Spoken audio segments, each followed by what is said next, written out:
नमस्कार दोस्तों, मैं हूं गुरजंट सिंह और आप देख रहे हैं लॉ हट, जहां मिलती है आपको लीगल नॉलेज, वो भी प्रैक्टिकल तरीके से। आज हम समझेंगे एक सिविल केस के 18 इंपॉर्टेंट स्टेजेस, यानी कि मुकदमा फाइल होने से लेके जजमेंट और एग्जीक्यूशन तक कोर्ट में क्या होता है। चलिए बिना देरी के शुरू करते हैं। Stage 1, presentation of plaint. Civil case की शुरुआत होती है प्लेंट फाइल करने से। ये एक रिटन डॉक्यूमेंट होता है जिसमें प्लेंटिफ कोर्ट से कोई रिलीफ मांगता है। जैसे अगर उसने कोई किसी से पैसा वसूलना हो जो उसने कभी दिया था, या फिर किसी प्रॉपर्टी का पोजीशन लेना हो, या फिर किसी भी तरह का इंजंक्शन मतलब स्टे लेना हो। इसमें फैक्ट्स होते हैं, कॉज ऑफ एक्शन होता है, पार्टीज के नाम और जुरिडिक्शन जो है वो क्लियरली लिखना होता है। ये ऑर्डर फॉर रूल 1 सीपीसी के तहत फाइल होती है। Stage 2, service of summons on defendant. Court जब प्लांट को एडमिट कर लेती है तो डिफेंडेंट को नोटिस भेजने के लिए ऑर्डर 5 सीपीसी के तहत समन्स इशू करते हैं। समन्स में बताया जाता है कि डिफेंडेंट को किस डेट को कोर्ट में प्रेजेंट होना है या उसको रिटन स्टेटमेंट फाइल करनी है। Stage 3, appearance of parties. Fix date पर प्लेंटिफ और डिफेंडेंट दोनों को कोर्ट में हाजिर होना होता है। अगर किसी पार्टी की नन अपीयरेंस होती है, वो भी बिना किसी वैलिड रीजन के, तो कोर्ट उसके खिलाफ एक्शन ले सकती है, जैसे कि एक्स पार्टे प्रोसीडिंग्स या dismissal of suit. Stage 4, x Partey decree. अगर डिफेंडेंट कोर्ट में नहीं आता डिस्पाइट प्रॉपर सर्विस, तो कोर्ट ऑर्डर 9 रूल 6 सीपीसी के तहत एक्स पार्टे डिक्री पास कर सकता है। बाद में डिफेंडेंट ऑर्डर 9 रूल 13 सीपीसी के तहत एप्लीकेशन देकर इस डिक्री को सेट असाइड करने की कोशिश कर सकता है। Stage 5, interlocutory proceedings. मुकदमा चल रहा हो तब भी कोर्ट कुछ टेम्परेरी ऑर्डर पास कर सकता है, जैसे टेम्परेरी इंजंक्शन, रिसीवर अपॉइंट करना या कमीशन अपॉइंट करना। ये सब इंटरिम रिलीफ्स होती हैं जो सूट डिस्पोज होने से पहले पार्टीज के राइट को प्रोटेक्ट करने के लिए दिए जाते हैं। ये ऑर्डर 39 एंड 40 सीपीसी के तहत होते हैं। Stage 6, filing of written statement by defendant. Defendant को कोर्ट के सामने अपना पक्ष जो है लिखित रूप में देना होता है। इसे कहते हैं रिटन स्टेटमेंट।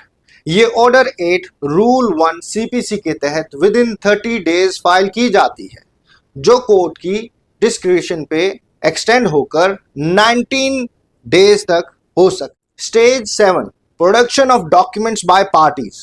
देखिए, दोनों पार्टीज को अपने डॉक्यूमेंट्स जो उनके केस से रिलेटेड हैं कोर्ट में फाइल करने होते हैं।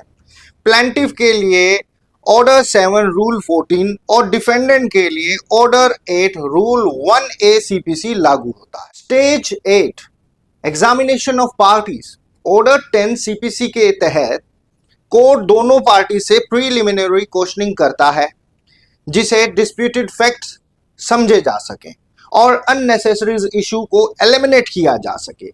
ये स्टेज कोर्ट की अंडरस्टैंडिंग के लिए इंपॉर्टेंट होती है। Stage 9, discovery and inspection. Order 11 CPC के तहत पार्टीज एक दूसरे से इंपॉर्टेंट डॉक्यूमेंट्स की इंफॉर्मेशन मांग सकती है और उनका फिजिकल इंस्पेक्शन कर सकती है। इससे केस की ट्रांसपेरेंसी बढ़ती है और ट्रुथ समझने में मदद मिलती है। Stage 10, admission. ऑर्डर 12 सीपीसी के तहत कोई पार्टी किसी फैक्ट या डॉक्यूमेंट को एक्सेप्ट कर लेती है तो उस पर कोर्ट को ट्रायल कंडक्ट करने की जरूरत नहीं होती।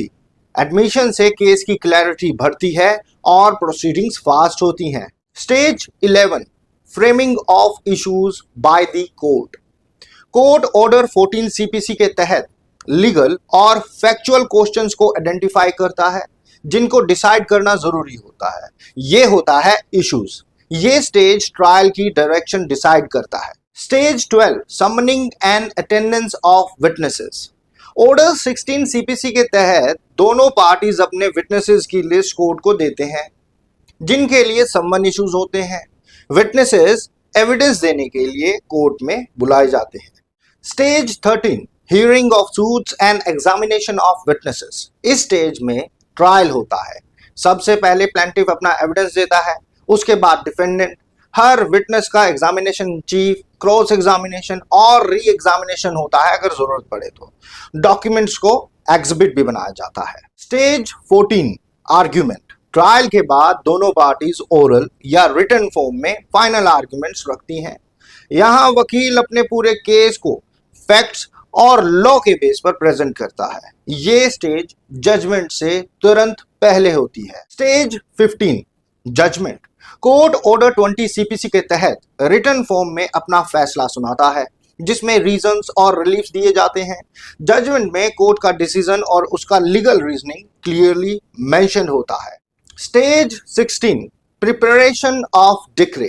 जजमेंट के बाद कोर्ट एक फॉर्मल डिक्री प्रिपेयर करता है, जो एक एग्जीक्यूटिबल ऑर्डर होता है जिसमें लिखा होता है कि क्या दिया गया है, किस पार्टी के फेवर में है। ये डिक्री ही एग्जीक्यूशन के लिए बेस बनता है। Stage 17 appeal review revision. अगर किसी पार्टी को जजमेंट से असहमति हो तो वो अपील दायर कर सकता है सेक्शन 96 सीपीसी के तहत हायर कोर्ट के अंदर। ऐसे ही रिव्यू फाइल कर सकता है सेक्शन 114 एंड ऑर्डर 47 के तहत अगर कोई अपेरेंट एरर हो जजमेंट के अंदर। रिवीजन कर सकता है सेक्शन 115 सीपीसी के तहत अगर सबऑर्डिनेट कोर्ट ने लॉ या जुरिडिक्शन का गलत यूज किया हो। Stage 18 execution of decree. आखिरी स्टेज होती है ऑर्डर 21 सीपीसी के तहत डिक्री का इम्प्लीमेंटेशन। यदि डिक्री में पैसा वसूलना हो, पोजीशन लेना हो या किसी एक्ट को एनफोर्स करवाना हो, सब कुछ एग्जीक्यूशन प्रोसीडिंग के जरिए होता है। तो दोस्तों, ये थी सिविल सूट की 18 स्टेजेस की कंप्लीट एक्सप्लेनेशन। अगर आप लॉ स्टूडेंट हैं, नए वकील हैं या लिटिगेंट हैं, तो ये प्रोसेस समझना आपके लिए बहुत जरूरी है। ऐसे ही और वीडियोस के लिए लॉ हट को सब्सक्राइब करें और वीडियो को लाइक करें और शेयर जरूर करें। मिलते हैं अगले लीगल नॉलेज वाले एपिसोड में। धन्यवाद।